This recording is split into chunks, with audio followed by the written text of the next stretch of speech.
What is up, guys? Coop here, and today we are going to be doing a review on Divinity Original Sin 2. So if you guys have been following my channel lately, you obviously know that I like this game. I've been making multiple videos about it, and I've been really trying to pump out content for it, but I felt like this was the opportune time to do a formal review on it. I have over 100 hours in the game. I have completed multiple of the acts, mainly Act 1, because that was mainly what we were allowed to play for the longest time, and I've been testing out different character builds and whatnot.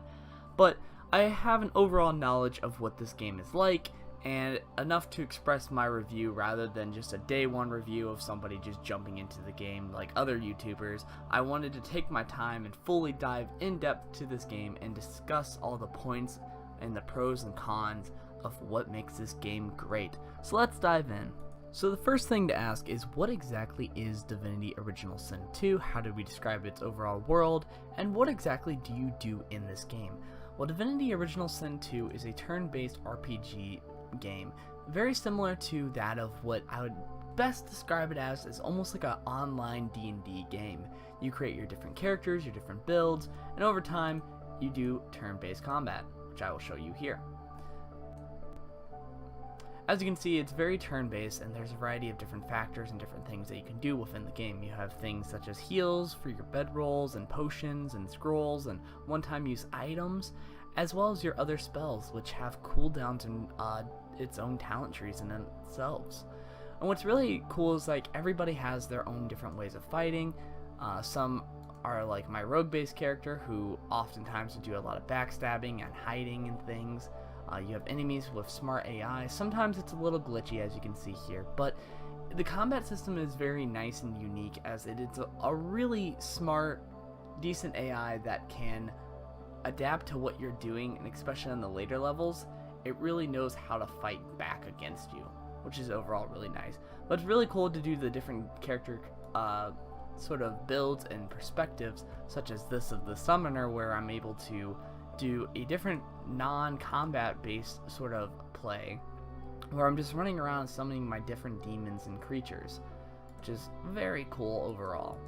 But of course it has its own advantages and weaknesses. As I'll show you with this, it has this really cool element of doing different environmental surfaces. So as you can see here, we've got blood, which can be electrified or frozen, and over here I'm going to drop a oil slick. Now, as you can see, it provides a slowing ability, but when combined with fire, oil explodes. But, as you can see, not only does it hit one character, but it hits my other characters as well, even my own teammates, which is very different from most games out there, and it allows a little bit of strategy and risk, which I very much appreciate.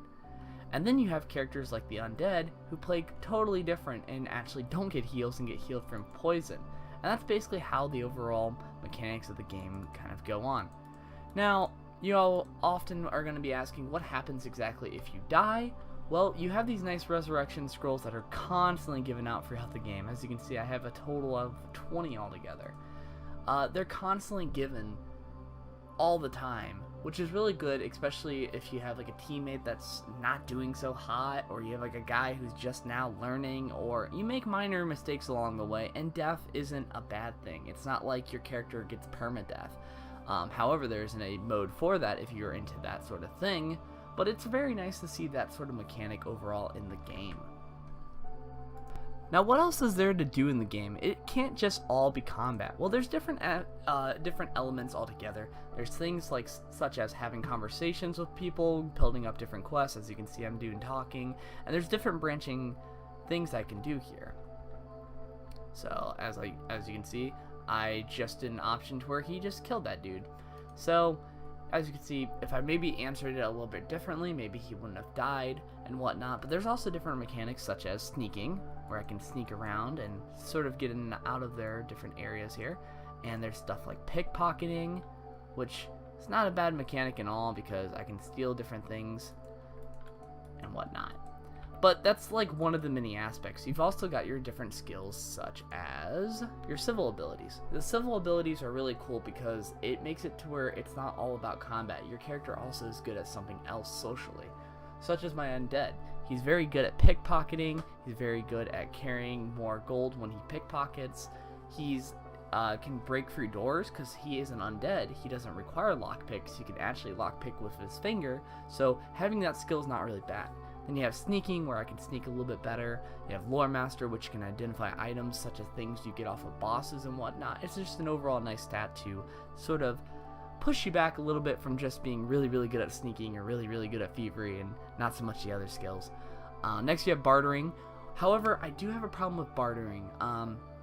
Bartering is a skill that just in general doesn't really work. That's one of the biggest flaws of this game, is the overall actual trading system doesn't work well, because you could just kill the vendors and get like all their books. So any person that has a certain spell that I want, such as like this ignition spell or chicken claw attack, I can just go over to it and be like, I want that, kill that guy.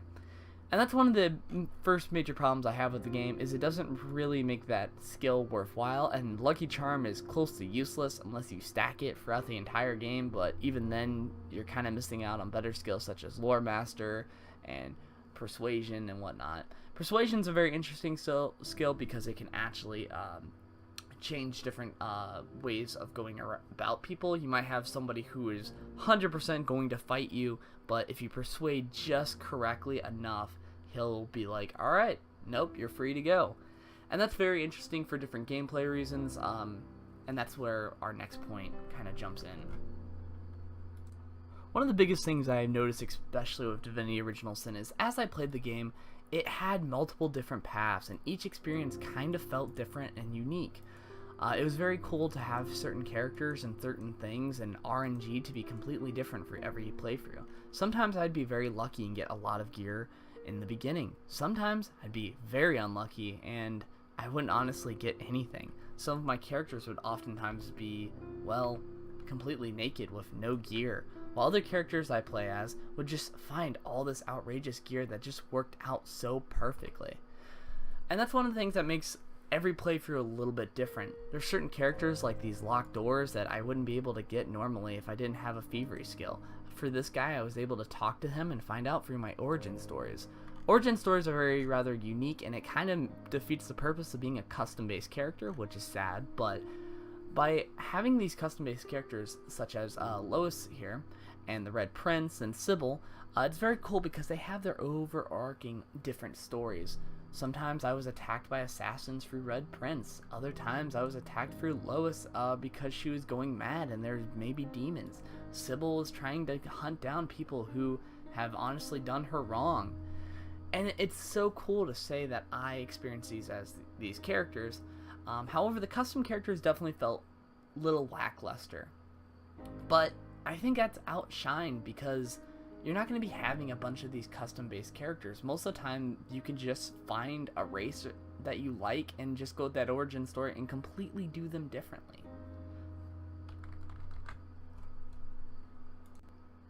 Following that point, one of the biggest things that I found myself playing with a lot is this character creation. It's so diverse with all these different races. You have your different custom-based characters. You even have your custom-based undead. Then from there you have all your different origin stories where each is very unique and very different. Each character has a different voice, a different problem, and a different perspective on the world. They speak differently, they talk differently, and they all have different racials, even different than the actual custom-based characters, which gives a lot of replayability. Also, you only are limited to an amount of 4 in your team. However, there's like a total of 6 different origin stories. Have one of the custom-based characters, and well, you even have less stories to deal with. Now, a lot of people might be like, wow, I want to get all the stories. Why wouldn't you have them? Seems like custom characters are quite bad. Well, keep in mind, as you go throughout the world, it's completely different experiences. Sometimes I won't have the Red Prince in my group, and as I explore the world, it's very nice knowing that I don't have constant assassins trying to come after me to kill him.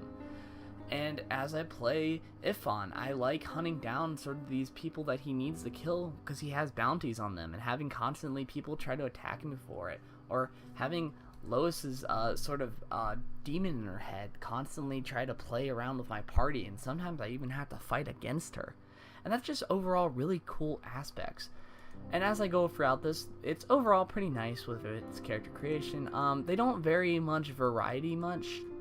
I mean, some of the skins are kind of like all very tan, not very much pale or extremely different choices. Hell, even with the original dwarves used to have multiple different types of beards. However, over time, they kind of just got rid of them. There's not that many. There used to be more. And hairstyles have been lacking as well. I'm hoping over time they add a little bit more of the hairstyles, as they were really cool, but it's kind of nice to see that all the different races have different armors. You can see here from the dwarves, they look completely different than how the elves do. And then, of course, humans also look different. Some male and female forms are completely different as well, which is a nice little flavor overall. However, you know, some of the women community might complain, but it's nice to have all these variety of different races, especially jumping into the game. Next, you have all the different sort of builds you can do. You have your different attributes, and which gives a variety of different builds and depth. Next, you have your multiple different trees, with each of them having their own separate skill-based stuff. And these are not even all the skills that these things have. Some of them have multiple different spells, and some of them require harder times to get into. But overall, building up your characters is one of the coolest aspects out there. And then with your civil skills that I've mentioned previously. And then next, to even throw in more diversity, they added talents, which gives you stuff just like increasing the range of your abilities, having stuff to where you get your arrows back, which is just overall nice quality of life, different types of heals, and it's just nice to have all these different things. You've got your different tags too to speak differently, especially if you have a custom-based character. You have even different instruments, so like when it's your turn to play, it plays your sound. And that's just very awesome from a custom standpoint. However, the appearances could use a little bit more work. But that is just my personal opinion. The next point I wanted to make is about the journal-based system. The quest-based system is a little harder to understand, as many of them are not really fully explained. There's different journals to kind of explain all the variety of different things going on in the world. However, a lot of the stuff that you really wanted to know about doesn't really tell you the full story. A lot of times I often look at these and I'm wondering, okay, what am I supposed to do? Am I supposed to go here? Am I supposed to go there? It doesn't really tell you, and that's one of the things that's kind of an issue. It does describe briefly what your experiences were, but these things could potentially change over time. However, we never really get to find out about it, sadly. And that's one of the things that really sucks, especially in a questing system, is I want to know more about the world. I want to know where I kind of want to go. But that's also some of the charm too, especially in your D&D based games. Not knowing where you are supposed to go is not a bad thing. It lets you talk to more people. It lets you interact. I found different things such as hidden passageways and different ways of getting around the world that overall change completely how your game works. And there's multiple different endings to Act 1 alone of just getting rid of these collars. There's a way of going through and getting only one character to have the collar sort of getting taken away. There's a way of getting your party to get rid of all of their collars. There's also another way, I believe, I haven't discovered it, but there's another way I know for sure that you can also remove your collar. But that's just one of many aspects in this game. There's also a cat that can potentially become a pet, which is over here. You also have different ways of talking to different people, and also Pet Pal is one of the abilities that can also give you an alternative way of getting quests. And then obviously just walking around the world will give you some quests, like for example this assassin contract from when they try to kill the Red Prince. It's just really cool to see all these different aspects in the world that can give you different things to do your questing. However, it's not for everybody. Not everybody will appreciate the system. A lot of people will jump in at Fort Joy and be like, where the hell do I go? And that's an important thing to look at. It's not open to all audiences, but it does capture that nice D&D charm that I love so much about it. So in conclusion, what do I rate this game? What are the pros? What are the cons? Well, the pros are the turn-based combat is very, very impressive, and I very much like it. The different things to do in the world are very nice. Doing things like pickpocketing, stealth, different persuasion tactics, having your sort of silver tongue characters, having all the different environments and doing different things such as burning, all this branching paths. Those are really, really nice. And those are some of the aspects I love so much. The character creation is so good from your class-based perspective. And it just gives you overall a lot of replayability. What are the cons, you might ask? The cons are the racial sort of customization could be a little bit better. There could be a little bit more different skin tones. There could be a little bit more of appearance options. I found that I was just not overall happy with how I can make my race look. Of course, you're going to be wearing armor throughout the entire game, and obviously your character's face will be covered up a little bit more, but I still wanted to make me as a character. I wanted a little bit more options out there, and I'm sure over time they might add a little bit more if they add expansions or whatnot to the game, but it's just a minor thing that I wish was in the game a little bit more. The other con is bartering. I find bartering to be a skill that's kind of unneeded. Most of the time you're not going to be using shops in this game. You're honestly just going to kill them just for the experience and just taking all the good stuff off of them and leaving all the bad. It's just, there's certain skills and certain things that just don't really help out that much. When you pick Pet Pal, you might think, oh, I get more quests this way, I get to talk to more people, but honestly, you're giving up a potential thing for combat, which you're going to be oftentimes more combat inclined throughout the game. There's very few moments that you could just get through the whole game with charisma, sadly. I wish there was more ways around it, but there really isn't. There will be a point where your persuasion, while it may get you through a lot of the game, it won't get you through all of it. You are forced to do combat. So the civil-based abilities are a nice secondary to a character, which I wish that they were a little bit more of different ways to get through it. I wish there was an animal handling skill, but I'm sure in time that we might get this. So, we've mentioned the pros and the cons, but how does it weigh? What is the final score, and why is it that final score? I still gotta give this game a 9 out of 10, specifically because it balances out what I like about the game. It gives me that D&D aspect that I've always wanted in a game. It sucks multiple times knowing that my friends aren't all able to get on or play D&D with me, and it gives me that solo experience of saying, hey, this is the world I want, and it gives you even GM mode for if you do D&D with your friends, which is overall really, really nice. And they have an arena mode for those solo players that want to be competitive, and it just gives you a lot of these aspects that you need. The only reason that it's not a perfect 10 is that I want them to dive a little bit more into the overall branching story paths and different things, and I felt like the character creation could have been done a little bit better, and some of the skills are still lackluster. I know polymorph, a lot of people give it a lot of slack because it only gives you an attribute point, which is decent, but the skills alone are just kind of all around the place, and it doesn't really give you something worthwhile compared to the other two, especially even with the later spells, but it's still not bad overall, and bartering is just completely, honestly, shit. I'm just gonna say right there. But this game is very well polished. It does everything correctly very well.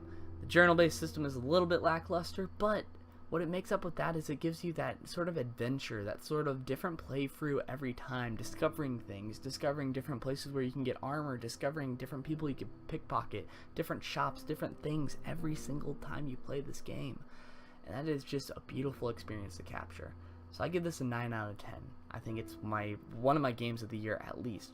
The year's still going on, we still have a couple more months, but right now, this is a strong contender for my game of the year. Anyways though, I thank you guys for watching, and I hope you guys still love and watch all my content. I'm going to be posting out more and more videos. I just finished another build video. I just wanted to bust out this review and show you guys what I honestly think from a perspective of a player who's played this a lot and has dived into this game deeply and has seen its growth, and I gotta say, it's doing everything really correctly. And thank you guys for watching. In the comments below, tell me what you guys think of the game. Like, comment, subscribe, and I will see you guys next time.